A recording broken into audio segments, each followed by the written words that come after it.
High বন্ধুরা, দেখেন আমার মাও কই ঢোল খাইতেছে। দেখেন, সে মুখের মধ্যে ঢোল খাইতেছে। কৃষ্ণ কৃষ্ণ হরে অসাধারণ একটি দেখেন, হরে হরে এটা আমি আসলে সিলেট থেকে নিয়ে আসছিলাম রাম এই জিনিসটা। তা আজকে কালকে অবশ্য লাগাইছি এটা আমি।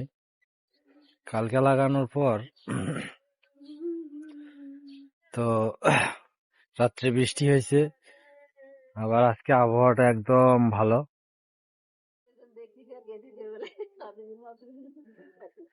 আর সেই কারণেই আসলে কৃষ্ণ জিনিসটা হে কৃষ্ণ ভালোই, আসলে লাগানোর পর ভালো লাগছে।